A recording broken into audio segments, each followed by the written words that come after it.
longer a weakness. They feel better about it because they feel confident enough on something they need to know. Oh, let's go. Party time. It's a whole continuum, and every single preference is on that continuum. Adjust their chin angle down so they can perceive the ball up a little bit more.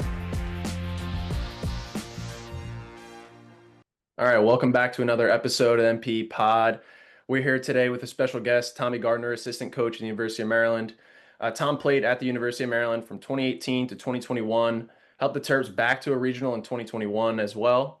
As a coach, he's helped Maryland win 2 Big Ten regular season championships and 1 Big Ten tournament championship. Since 2022, he has helped produce 7 all-conference infielders, including Brooks Wallace Award winner Matt Shaw in 2023.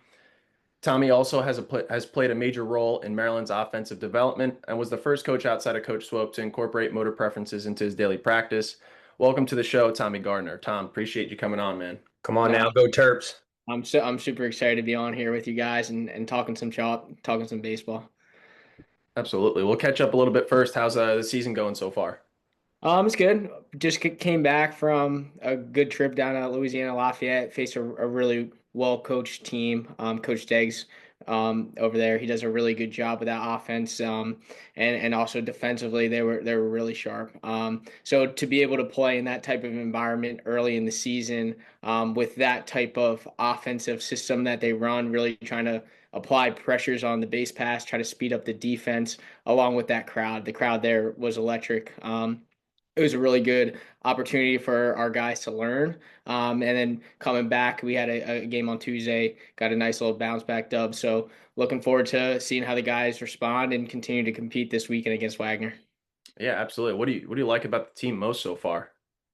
I just like how overall we've constructed this team. A lot of athletic movers on the position player side, really handling the ball well on defense, and just really scrapping together quality at bats and really buying into the team. That's been the most fun part about this group so far. That's awesome, man. We obviously watch a lot of the games, so it's always fun to watch and keep up and see how the Terps are doing. So we'll get into it a little bit. Kind of starting with a background. So talk to a little bit about how you kind of got into coaching, and then specifically your passion for defense. So get into that a little bit. Yeah, for sure. I got super fortunate towards the back end of my playing career. So kind of how the whole story started was I came into University of Maryland in 2018. Was in and out of lineup a little bit my freshman year, and then got sidelined sophomore year with a shoulder injury. So kind of from there, I saw the game through a different lens, being on the sideline, listening to the conversations in the dugout with the coaches and just trying to see why they're making moves in certain situations. So I really I always knew I wanted to get into coaching when I was done playing, but with the injury that I had, I kind of got a jump start at that, kind of just being some eyes in the dugout and helping Coach Vaughn, helping Coach Papio, Coach Swope, see some things through a different lens. So by the time I wrapped up my senior year playing at Maryland, we just got off losing in the regional final to East Carolina, and I had to come back to school for about 10 credits. So I took 2 or 3 classes, and Coach Vaughn was aware of that. So I sat down in his office with Coach Swope, and they were like, "Hey, Tom, I know that you got to come back to school. We haven't really had anybody here play infield, work with the infielders. Since you're already be here, how would you like to help us out?" So that was an absolute no-brainer decision for me, because I knew I wanted to get into coaching somehow. I just didn't know how that may end up.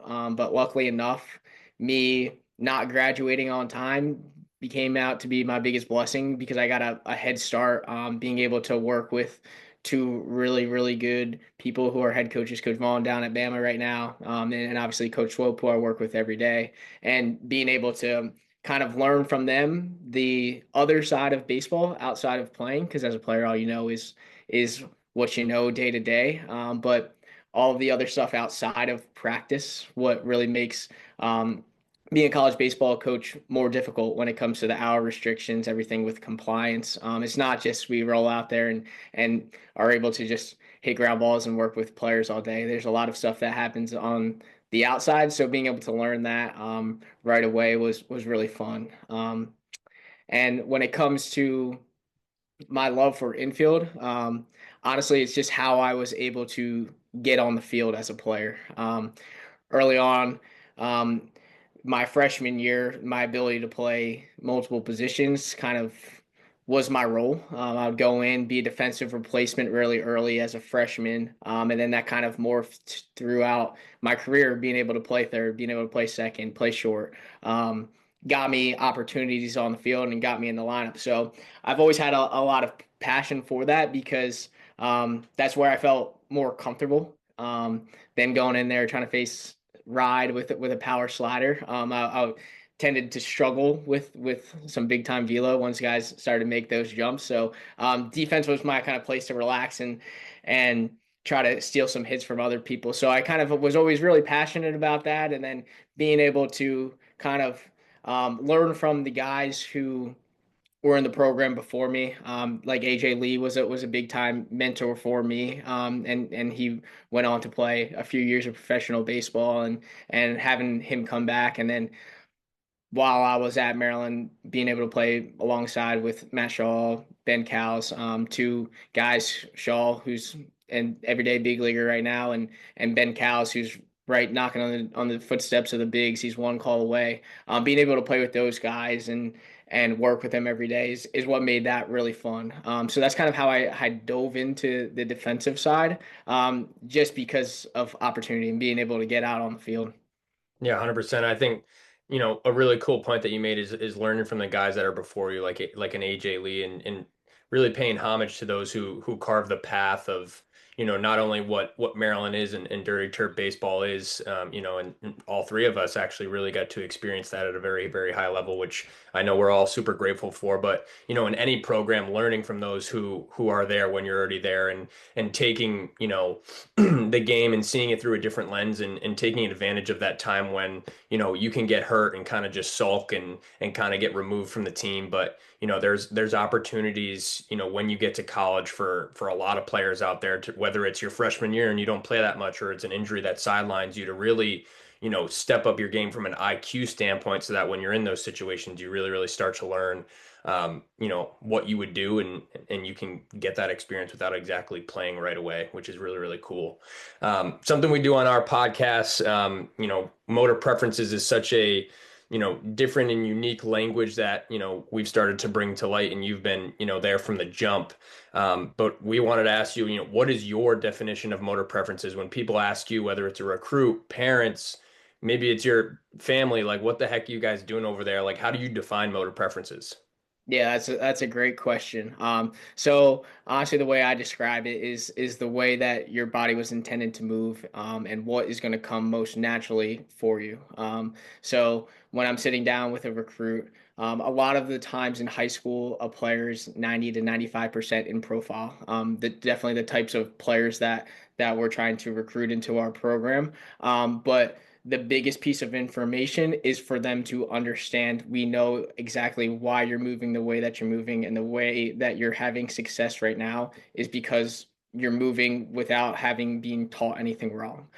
So that information is really powerful for the parents to hear. And a lot of the times we have to break it down and dumb it down a lot to the younger high school recruits, but it makes a lot of sense when I'm starting to dive into specific swing things. Oh, on sliders away, this is why you do this, or on your backhand, this is why you're struggling right now. And these little nuances within the MP that I'm able to break down with the players when I'm sitting there with them and their families. It's just these little gold nuggets that really clicks for their brain, and you see that smile on their face, and that's what it's all about. And those are the types of kids that we want in this program. No brainer. When people smile, that's the biggest no brainer, and the best satisfaction for all three of us on this call. And I can attest to it from a first hand. Like I was that player that, I was going into my 5th year, so I wasn't a high school kid, but I was the same guy that was sitting in that office with my dad. And, I had heard on my different recruiting visits, these are your hot zones where you do your thing in those zones. These are your cold zones. We're going to work on getting those a little bit hotter. And, when I went into Coach Swope's office and, heard, hey, this is why you struggle with a back foot slider, because you're creating too much separation and you actually need to swing all at once. Or, hey, you struggle with ride up at the top because you have less resources to see up there and you should adjust your chin angle to help you see a little bit more. Like, I was like, I can't not know what this guy has to say. And, as I got into the program, was able to learn from not only Coach Swope, but Tom too, and the nuances day in and day out. It really was something that was so special and really taught me how to be my own best player. And I think Tom hit the nail on the head in terms of a lot of players are playing in profile. Like, a lot of them are really, really close to being in profile. This is starting to explain why. Like on that slider, why does this happen? Or why you struggle with a left on left change ups. Different scenarios, we're able to now explain why. And to your point, Tom, you can be really short and concise and have a little less trial and error and get the most out of these players in a little time that you have to develop them. Yeah, one of the my favorite things that I always talk about, whether it's at a clinic or just someone that we're started to talk about motor preferences, is when you were at my brother's facility and you came over. It was like one of the first times we started talking about motor preferences, and you started breaking down like, dude, look at this, like look when he dives, like watch what happens when he gets up, and you're like got all pumped for it. So kind of talk to like that early time around motor preferences. Talk to like when Swope brought it over to you and he kind of fed you the information. What was your first reactions like, and kind of where did your mind go from there? Yeah, at first I wasn't really sure about anything about it. Like I was super lost, super confused. But as time went on, the more conversations we had, the more we started to implement it and then see firsthand how important just the overall balance is in the athletes that we were working with. So then I was super intrigued. We started just doing basic balance stuff with the hitters in 2023. And then that surfaced to having a really, really good year. So with some really, really good players on those teams. And then transition to 23. My second year at Maryland is really when I started to dive in myself, not just learning from Coach Swope, but also diving into some of the Volodon courses and starting to do my own research projects within MP. So I'll never forget I was working at infield clinic with high school kids at your brother's facility. They might have been 7th or 8th grade. They were young kids, and I spent that entire month of December studying a new infielder every single day. Basically, what I was trying to find was, all right, there's a lot of high level infielders in professional baseball right now. How are they moving the same and how are they moving differently? So I thought going into this little project I created myself, I was going to find a lot of things that they all did the same, whether it was how much flexion they were creating with their lower body or where their back position were, how early they presented their gloves on certain plays, their post catch footwork. They were always working towards the bag or against it. I just really wanted to understand why. And the biggest surprise that really hit me was everybody was so uniquely different and all of them were really high caliber players, and gold glove winners. So that's what really put a light bulb into my brain of, wow, I've been teaching all of these guys the same mechanics for the last year and a half based off of what I did as a player and what made me successful as a player, but it's not how that works. And there's a lot of different ways to solve this puzzle in the infield, and a lot of it doesn't look the same. And that was kind of hard for me to grasp my brain around at first because I had to go work with 12 kids in 45 minutes and I'm like, I don't even know what to coach anymore. I don't even, everything that my entire plan that I wrote out to work with these kids, I got to throw it all out the window because I'm about to teach them all the same mechanics. But that was really useful, just for my overall learning development as a really young coach, and I'm still learning to this day different things about different movers, whether it's hitting wise, pitching wise, fielding wise. That's a really fun part because no two movers move the same, and trying to identify some correlations within the MP and within the constraints of the game, especially in the constraints of defense. That's been the really fun part. Yeah, I love that. I think a lot about those early days of me and you just kind of bouncing off each other and ideas and different things related to MPs. I think the biggest thing actually was when we just would go outside early before practice and say, "Hey, show me what a terrestrial who breathes out that's vertical and large could look like," and that's the best part of it. And we kind of go through the different mechanics of what it could look like, and you're not limited to it, but for me, that helped me a lot in the learning process of like, yeah, it could look like all these different things, but in general, we're trying to accomplish the same goal. So, from a learning process standpoint, what was that like? From Swope started to bring it to you, and then, like you said, you kind of just started going through different rabbit holes, and then finally being able to be where you're at now. So, if for people that are trying to get into it or learn about it, what would be your advice in terms of that learning process? Yeah, for sure. I would take your time when digesting the information, and really give yourself some grace within the process, because people think that they know what MP is, but it's so complex and so deep within the different avenues. And just because someone is horizontal doesn't mean he's exactly going to start that way or end that way and be perfectly horizontal within whatever movement that we're talking about. There's a lot of different avenues that you can go down, and different complexities within each individual player. So once we have the profile, then we also have to learn the human. What have they learned in the past? What have they been told is good in the past? What have they been told is bad in the past? Because all of this is playing a picture into how we're trying to get them better from a day-to-day standpoint. And it's not easy. It's not a snap of the fingers. It still is a process. It still takes time.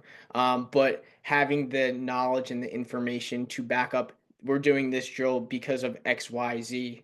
And if that drill doesn't work, here are one, two, three cues that also line up, and we're all on the same page between me and Coach Swope of how how we want guys to naturally get back to their movement patterns, but we're able to all be on the same page with a consistent language and all trying to get the same result and getting them moving better. Yeah, 100%. Like talk a little bit about like what that common language does for you guys as a staff, because I think that's like something that, maybe we haven't talked about a lot, but it can be such an advantage when people are speaking the same language. Yeah, for sure. No, it helps us out a lot. I've been with Coach Phil for so long now that we have nonverbal cues. We can just look at each other and almost be on the same page of what we're trying to get a guy to do. He could be across two cages over. We can make eye contact. He'll give me a little hand signal, and we'll both be on the same page of, yeah, this something looks off with that last swing, or how guys will do it. That's the tricky part about working with baseball guys, because everybody's in there hitting in the facility late at night, tinkering, trying new things. So it could take two nights in a row where they're going in there, they're hitting off the banger slider machine, and they start to get into a bad habit. And that bad habit can spiral into them creating too much separation as an associated guy, just from they think they're working harder. But in result of all of this extra work that they're doing, they're starting to create small little bad habits. So being able to have those fixes with the cues ready available for us, and knowing pretty quickly how we can make some of these adjustments, is how important it is for all of us to be on the same page, working with guys every day. Yeah, 100%. I think like I always take so much from, being in that environment and listening to you and listening to Coach Swope and Coach Jimmy and, Coach Brock. And, it just boils down. What really stuck out to me was like how you spent that month just observing different infielders. And I think that's like one of the biggest takeaways for coaches who start learning about MPE for the first time, is just learning how to observe differently. Like we always talk about like seeing the world as it is rather than how we want it to be. And, you had that for lack of a better words, come to Jesus moment when you started watching all these different infielders. And I remember talking to you about like, hey, watch this diving play. Watch Brandon Crawford make a diving play in the hole and watch him stand up and be fully in flexion to make a throw. Or, go watch Jeremy Pena make a diving play and he stands up in full extension, super tall, and tries to throw him out. Like when you start to understand like what you're looking for and some different characteristics that correlate with specific types of movers, I feel like you can never watch a baseball, softball, really anyone running down the street the same, which is always really, really cool when people start to take our courses. Yeah, absolutely. You talked a lot about the work you've been doing with Swope in the cage over the last couple of years. And we've talked a lot this off season about kind of your projects from the hitting side. So get into kind of like what you've been focused on this off season in terms of, we talked a lot about the sensor edge stuff this off season together. So let's get into how you kind of are taking the information from preferences and then relating it back to connecting the dots from like a science or analytic point of view. Yeah, for sure. So the back end of the fall, the last 2 weeks of individuals, we did a big data collection. So we brought each guy in individually, and we just wanted to collect as much data as possible and see what type of correlations we could find within the blast metrics. So we are looking at their early connection score, their connection at impact, their raw bat speed. We're looking at attack angles, and we're looking at rotational acceleration. Between those categories, that's what we're kind of gathering from blast and trying to find the correlations of our guys that we think are our impact players and guys that we think can take a jump in their overall development, whether that's through weight room stuff, whether that's through certain bat speed trainings. We're just trying to collect data and see how can we enhance our player development. Along with that, we had the sensor edge plates in our facility that we were collecting raw data just based off of, let's see where their natural balance points are. Are they moving within profile based off of their move dial? Are they someone who needs to be more heel dominant, more on their 4 feet? Wherever it was on the move dial, was their weight transferring properly in what we were hoping to? So through gathering all that information, we tried to have as many different variables as possible. So we did it off of flips, we did it off of a live arm, we did it off of a live arm breaking ball, we did it off the machine where we're just going fastball, righty breaking ball, lefty breaking ball, mixing pitches where they don't know what's coming. And let's just try to see when we're facing these different shapes or these different pitches, or if it's a live arm versus a machine or a front toss versus a side toss, does their balance change? Does their bat speed change? Does their attack angle change? And then try to put the pieces together and finding out why. So that's been that was a really good learning opportunity for our staff now that we have the indoor and being able to have all the data collection and kind of move forward from there and see, okay, pronators versus supinators, how do their attack angles differ, and why? Horizontal guys versus vertical guys, how does those numbers change as well? But we feel like we were in a pretty good spot with the data that we've collected, and we're excited to collect more. Yeah, I love that. That's awesome. I think that's the best part of it because it's not just, hey, try this and move this way, try this cue. Like, let's put the data behind it. Let's see what we actually have from a result standpoint. I'm super excited to continue to see what those results are driving in. I'm curious, we've talked a lot about over the years, just us internally, if some coaches kind of gear towards a favorite profile that you like to see out there. Of course, like we always say, like there's not one profile better than others. But is there a profile that you like to see more than others? I feel like we've been doing it long enough at Maryland that we can handle any profile that we were thrown at.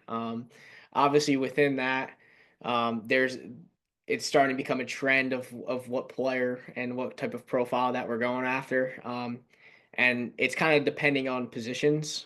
So for me, my infield brain is telling me like if someone is axial, I love them to play up the middle, just because of the different angles that they're able to create. And if they're disassociated too, that's like a double thumbs up for me. Just because they like to attack the ball and they can throw cross body. Those are two things I think are super important. Not saying that you can't have someone who is large and associated playing shortstop, because that's just there are players who have done that and been really successful. But just in overall, the way that I could coach him, I feel the most comfortable with coaching that. And then when it comes to corner guys, I would prefer them to be large, just because it's easier to create those different angles and teach some of those drop step mechanics. Not saying, I mean, Matt Shaw's axial and he was a runner up for Gold Glove, so he seemed to be fine over there. Once he started to make some of those adjustments with the instead split stepping instead of doing the natural open the gate drop step. But there are definitely profiles that I lean more towards. But I feel pretty confident in the ability to coach anybody. I think it's really really cool because we always talk to coaches and when you start to enter the world of MP and then they start thinking about competitive advantage or recruiting or what they're trying to see, like there's a bunch of different ways you can go about it. And obviously I know at Maryland it's like we're going to take the best talent and we know we can work with every profile, but then there's other programs that we've worked with and they're like, oh wow, like there is a lot of the same profile on this team. It's probably my subconscious profile that I've recruited, but I also know I'm really, really good at developing this type of mover. Maybe I'm just going to stick to recruiting that type of profile. So I think the autonomy within the information for different staffs is like endless rabbit holes you can get down from a full profile to just a certain preference at a certain position or a certain type of bat that you're looking for, a certain type of arm that you're looking for, and how the industry has trained them in the past, which is really cool. Yeah, I think like part of that of what you said, where it's not because you aren't those kind of preferences that you can't make that play exceptionally speaking. I like that you added that in there because there's so much nuance to it. Like, there's going to be some do or die play for a championship game that you're going to have to go and make a play there. And maybe it doesn't meet your preferences and the needs of it. So I like that you added in that little part there at the end. I like that Tom too, like the disassociated players when he's an associated player himself. So it's cool how like you can see like maybe there's some limitations I felt in my own career and like, oh, if I was this, maybe I could do a little bit something differently or manipulate my arm a little bit more. So it's just cool how people go about it. How much do you look at or think about back when you were playing to now and having the information like maybe not wow I could have been so much better, but just from a health perspective, obviously you're dealing with a couple shoulder things, but how much do you think about that side of it? I think about it. We joke about it here and there with Coach Swope. But I think the biggest unlock would have been if we knew what an associated mover was. Because I was someone who would get my front foot down early. Whenever I was facing some power stuff or some velo, I would just get stuck and I would have no idea why. And then anything on the inner half, I would just black out and hit doubles. And having the information now and knowing when I was really good, like in spurts of my career, that was why. So that also goes back to looking for certain types of players that we're recruiting, that associated cheat code of being able to coach those guys and really break down what that means to them and why. It's super valuable information for not only us as a coaching staff, but for the players and getting the most out of them for their careers. No brainer. I think like Nick and I talk about it a lot, and I know we talk with you too, Tom, a lot about it. Like there are some like specific preferences where you almost get excited to the point where you find an athlete has this preference and you're like, I know they've never been taught this. Like we talk about front extension guys, like everyone's taught to get in their back leg. Well, for some people, it might make them stuck. Or like you said, the associated people like have for so long told get your foot down earlier, like create that stretch and like you automatically know you're like, wow, I can really like help this person like significantly just by knowing that information, which is really, really cool. We wanted to jump back to like infield development. How do you structure your infield development now after a couple years of being through MP? Like how do you do that with MP in mind from a day-to-day basis? Yeah, for sure. I heard this the other day. I was listening to another podcast and I absolutely love it. And I brought it up to the rest of the staff and now we're using this every single day in our facility. But there's two types of medications that we can prescribe to a player. Okay, so there's the daily vitamins. So that is our daily handwork that we're doing. Basically, you can do it by yourself. You can do it off of a wall. Basically, just picking through with the pad glove, using some mini glove, and then working through like very basic footwork stuff in a very controlled setting. And then you have your prescription medication. So something that I could give to our shortstop that isn't going to work for our first baseman. That's not going to work for our third baseman. So that is where I really spend the time, depending on the position and depending on the profile. That's where it's really specific to the player. So it's a little combination of both. So I'll go through. You'll get your daily vitamins with the pad, pushing through the baseball, funneling the short hop. And then once we go through kind of that basic daily routine, then we really get specific with the MP, with the position, doing specific footwork patterns that is going to fit their need for what's going to go out there and get them to perform and make plays. So that's kind of how I've tailored it. Now that we're in season, I'll pull each guy aside during BP before they go out and get their reps, and it takes 5 to 8 minutes. But that's really the coolest part about Maryland and how strong the alumni is I've been telling our infielders when we're using the pad, when we're using the mini glove, it should sound different. Like you should be able to hear that sound of an elite infielder. It's going to hit the same part of that pad glove. It's going to hit the same part of that mini glove. It's going to hit the same part of your glove. You can hear that pat. You can hear that sound every time. When we have good mechanics and we're really pushing through the baseball, we'll be able to hear it. And they've been doing a really good job of that. I think if they get a set of 11 balls or 12 balls in pregame, they'll make it pop 8 out of 11 times. But then when you got Matt Shaw coming in and Ben Cow's coming in and they're coming to hit, then they do a little defensive circle with me.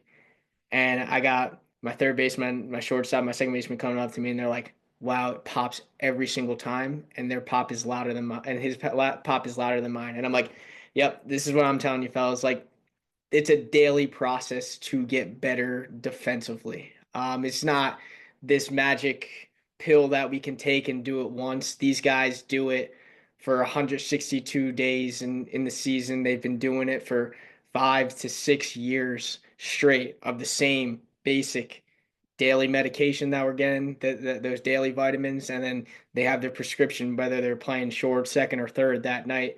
And then within the MP as well, they have all of that they just do every single day. And that's what makes infield so fun to coach, because it's all these small little details that we got to do every day. Doing a basic hands routine doesn't require any difficulty. Like I could take an 8U player and go out there and we could do the same exact routine that I'm doing with my guys at Maryland. And they could have the same success rate of going 11 for 11 or 12 for 12 in terms of just fielding the ground ball. But if we have that attention to detail that we're trying to catch in the same spot every time, we're going to have that same pop, we're going to be really focused on our mechanic.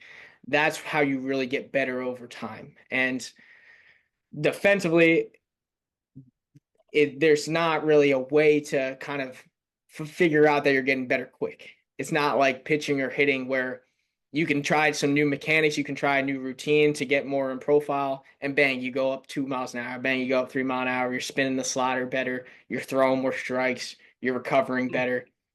Hitting wise, you start changing some things with the swing to get more in profile. Bat speed goes up, exit velo goes up, batting average goes up.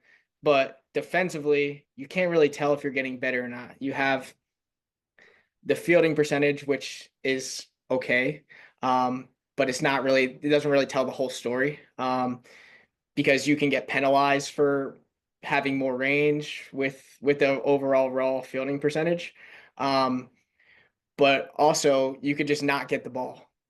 We could do all this work every single day, and we could play a weekend series, and our third baseman might get 1 ground ball.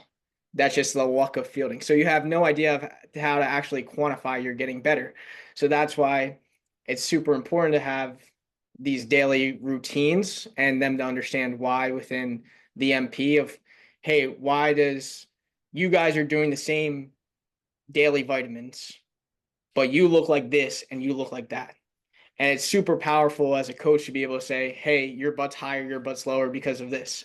Hey, when you push through, you have a tough time pushing your pinky through, and then when you do it, your pinky is perfect. I don't have to talk about your pinky. Or if we're talking about backhand, why are you doing it on your left foot while he prefers to do it on his right foot?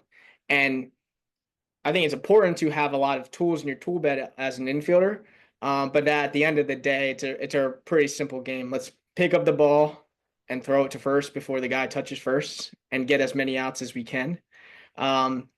So what I try to do is figure out which backhand set, which forehand set, which one hand lane set, and which slow roller set are they moving the best in, and try to get them to get to those positions as many times as they can on as many different ground balls as they can. Now there's going to be the what if plays, and that's when we're going to have to find conversation and be like, okay, well, if it's this play happens, how are we going to combat it?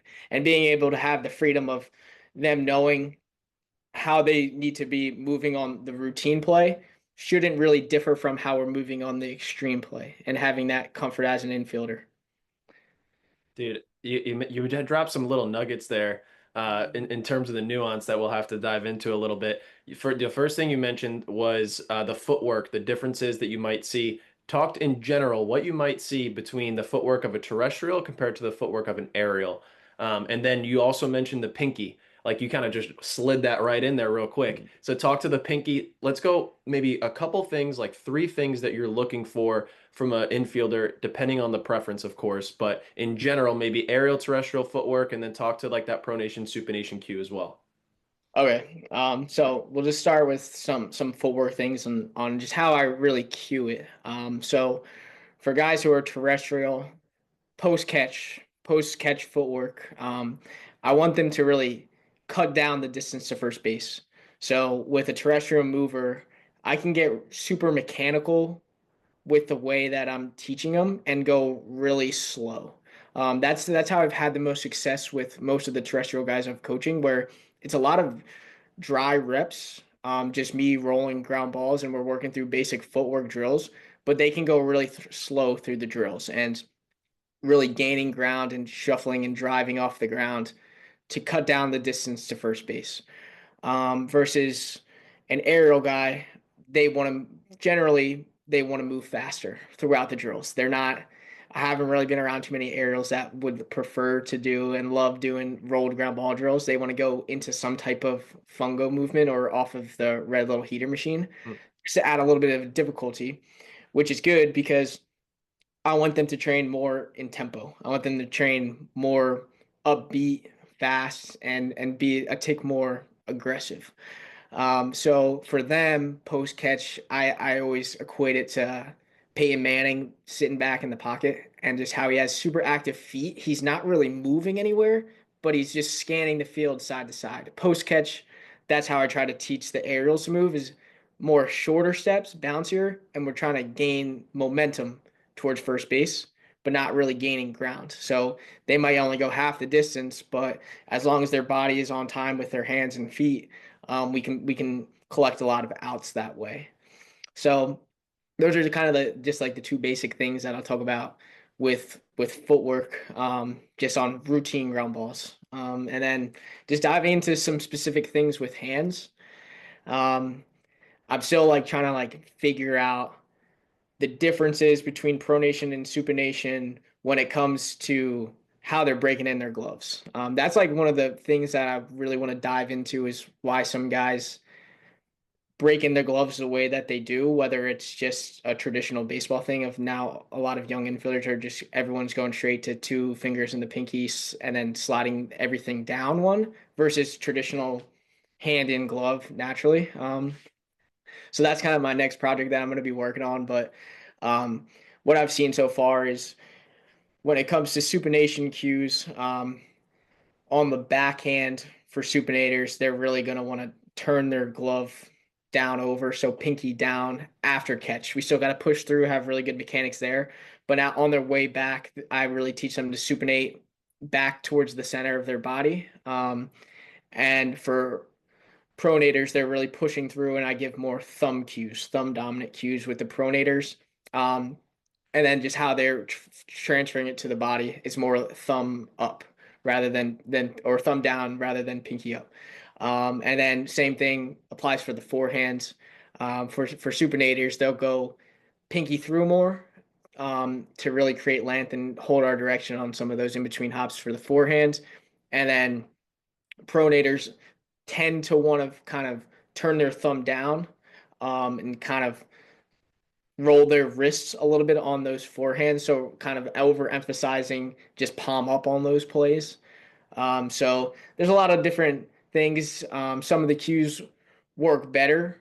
For some guys, I don't have to really give any hand cues. Some guys I got to give more to. Some of them do it naturally really well. But then it kind of brings you into like the topic of like presentation, and that has a lot to do with how their glove is positioned. So if you can clean up some of the presentation stuff just with the daily prep work, that should clean up a lot of the over swiping or poor placements that I see within the games. I think a handful of the errors that we've made this spring so far, dating back to when we started up InterSquads in January, a lot of it can just be cleaned up through our daily vitamin works that we're doing every day. And now that they're really locked in on catching the same spot and going through being obsessed with the boring daily vitamins, that's how we can really clean up those mechanics with MP. That's some gold from T-Dubs Fielding right there. My gosh. If you were to give, advice to coaches out there that are really coaching youth infielders, what's some advice you would give to them? Obviously, what you just went into is super, super nuanced, super, super detailed. A lot of it can be very, very high level. What type of advice would you give to, someone maybe even in little T-Dubs when you were growing up and playing the infield back there in Jersey? Like, what would you give advice to a coach or player like that? Yeah, I would just say focus on the fundamentals first. Focus on very basic hands routine. So short hops in the middle, short hops to the forehand and to the backhand, starting on their knees, making sure that they're pushing through the baseball, and really having a good connection point between their hands, their arms, and their eyes. Having their glove out with an early presentation. And what I've done with a lot of young infielders is take their glove off and make them use their bare hands. And then you take the glove as the coach and show them, okay, if your glove is turned to the side and then at the last second you try to scoop the ball, if you're the baseball, when are you actually seeing the face of the glove? And it's super late. And then if you turn the glove over and the palm of the glove is facing the ball or the young kid at all times, they're like, look, the face of the glove is facing the ball the entire time. And that's those little basic things that can really clean up things for a lot of youth players. And then once you get onto your feet, going through those same three basic pick plays, but not being obsessed with the flexion that the player is getting to with their lower half. I would focus more on making sure that their eyes are in a good position behind their glove and their back is relatively flat. Some players may be super narrow with legs in full extension. Some of them might be wider with extended legs. Some of them might be narrow and really squatty, and some of them might be wide and really squatty. But there's no right or wrong way to get into a fielding position. I would just look for those two basic things with having a relatively flat back. Some players will have higher butts. Their butt will look like it's shooting straight in the air. Some of their butts will be lower, and making sure that their hands are out in front and their eyes are behind the baseball. So when I was working a youth camp a few years ago, just having a PVC pipe or a baseball bat and having a little checkpoint for the players to make sure that when we're picking the baseball, you can draw a perfect line with the PVC or the baseball bat from their eyes, their arms, and then their glove to the catch of the ball. And all that will be in a straight line. And you can just go create a long line of them and then just check the basic line tests and be like, okay, hey buddy, you might got to put your butt a little higher. Or hey buddy, you can widen your feet a little bit. Just so not everyone is going to have the same exact perfect mechanic of how they're standing. But a lot will look the same, but a lot's going to look different in terms of how we're feeling the ground ball. So that's what the best advice I could give. Because once a player gets into high school, and into college and hopefully into professional baseball, um, I would rather spend my time working on the nuanced things that we just talked about than having to go back and teach the basic fundamentals of a hands routine and or playing wall ball. Those little things is really what I look for when I'm out looking for high schools who really dominates the basic fundamentals. So when we can get into the fun part of fielding and making some plays, we don't have to backtrack and teach some of those basic elements. Yeah, I love that. There's like basic fundamentals, like be balanced, like have good vision, work through the ball, pretty much. So, last question for me. When you have a player come in, what do you see a lot of times out of infielders, out of young infielders?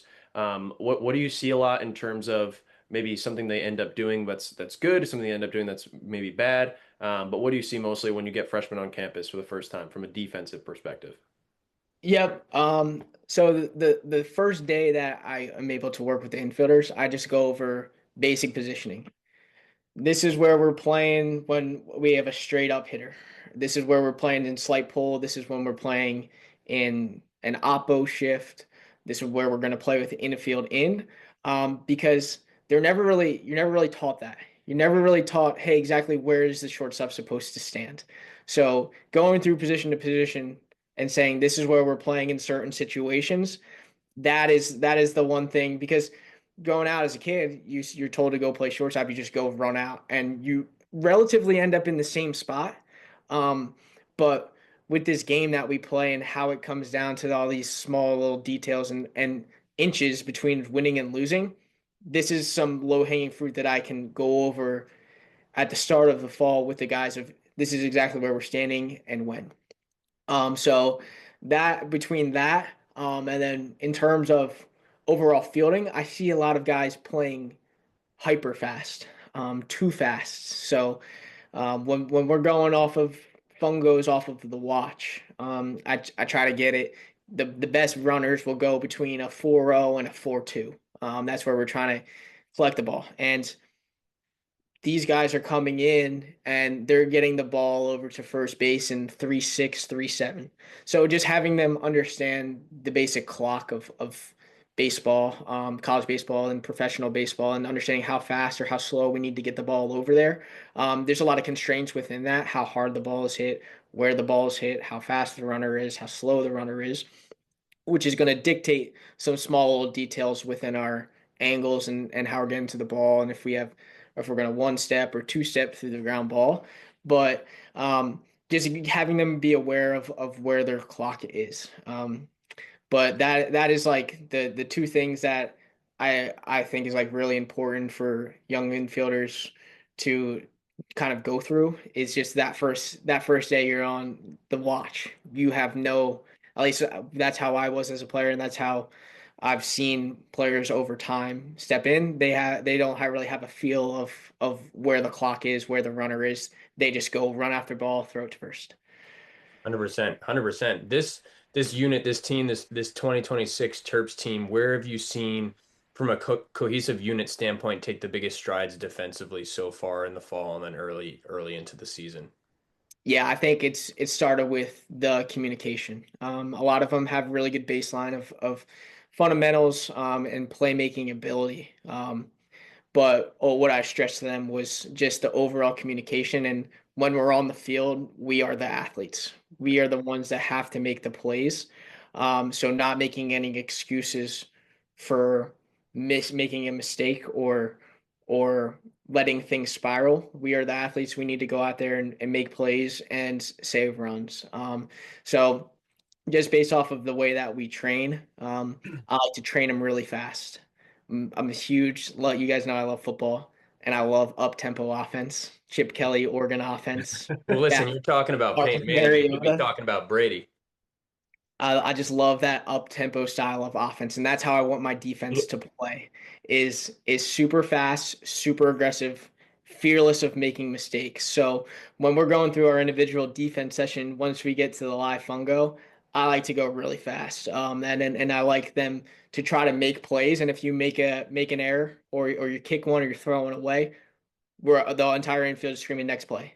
And that's more of a mentality thing because before you look up, I'm hitting you a ball in the 6 hole. And then you might throw it away. Before you look up, I'm hitting you a chop up the middle. So you have to have a super short and quick memory to get onto that next play. Because once we get into a game setting, that next pitch is going to happen whether you make a 6-3 out or an E6 error and they got to run around first because we got to move past it and we got to go make that next play to try to save that run and get our pitchers out of jams. So that's what I've been really happy about so far is just the communication. I think we can clean up some things. I would like to turn some more double plays, and I like to make some more plays. But from an overall communication standpoint, they've been doing an awesome job. You heard it here first, the no huddle offense. Dude, I love it. We joked around the other day. We were saying how Tom's ABCA presentation in a couple of years is going to be how to play defense offensively. So keep an eye out for that one. But no, Tom, we appreciate you coming on, man. It's been awesome to talk about it. We obviously get into a ton of rabbit holes offline, the three of us, from a defense perspective or hitting or whatever it may be. So appreciate you coming on here, man. It's been a blast. Thank you guys for tuning in. Be sure to like, comment, and subscribe. We appreciate the feedback. And until next time, we'll see you guys.